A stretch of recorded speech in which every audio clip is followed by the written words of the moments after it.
C'est un séisme, je vous le disais, un séisme dans le monde habituellement très feutré du Sénat.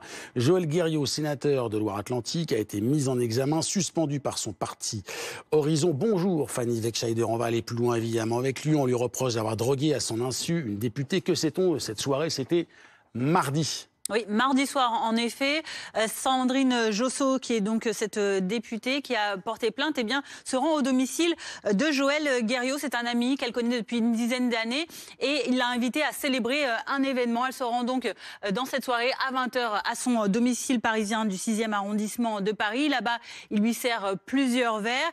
Elle constate également qu'il tamise la lumière. Elle lui trouve un comportement assez étrange et il veut absolument qu'ils fassent la fête ensemble, dit-elle. Une vingtaine de minutes après avoir consommé un verre, ensuite elle se sent mal. Elle a des sueurs froides, son pouls s'accélère. Et puis elle remarque aussi que Joël Guerriau manipule un petit sachet avec de la poudre blanche dans un tiroir. Là, elle commence à prendre peur et donc elle appelle un taxi à 22h. Elle quitte le domicile de Joël Guerriau pour se rendre à l'Assemblée nationale. Là-bas, elle fait constater son malaise par deux collègues qui décident d'appeler les sapeurs-pompiers, le SAMU, qui la prennent en charge, qui constatent en effet qu'elle se sent mal et qu'elle a les pupilles particulièrement dilatée, la font hospitaliser à l'hôpital Lariboisière à Paris. Et puis un peu plus tard, eh bien, Sandrine Josso va porter plainte. La suite, eh bien, c'est que mercredi, en début de soirée, Joël Guerriau est placé en garde à vue.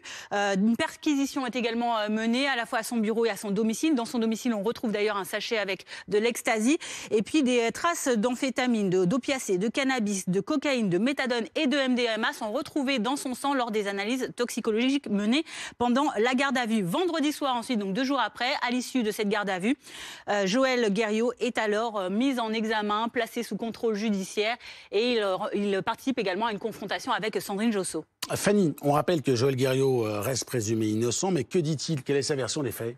Eh bien, tout d'abord, il dément, l'avocat de Joël Guerriau dément le fait que le dépistage ait été positif à toutes les drogues que je vous ai citées tout à l'heure. Par ailleurs, sur la soirée, sur le déroulé de la soirée, l'avocat déclare que Joël Guerriau démontrera que c'est une erreur de manipulation qui a causé le dramatique désagrément subi par sa collègue députée. Il plaide donc cette maladresse. Et puis sur l'usage de drogue, c'est cette fois-ci Joël Guerriau lui-même qui évoque des difficultés personnelles liées au stress conséquent au sénatorial, qu'il a pourtant remporté le 24 septembre, à l'état de santé de son chat inquiétant également.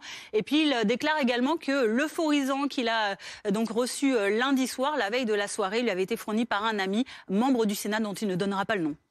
Merci beaucoup Fanny pour l'ensemble de ces informations qui vont nous permettre d'échanger avec Maître Roy, qui est toujours sur le plateau, et Amandine Ataïa. Bonjour Amandine.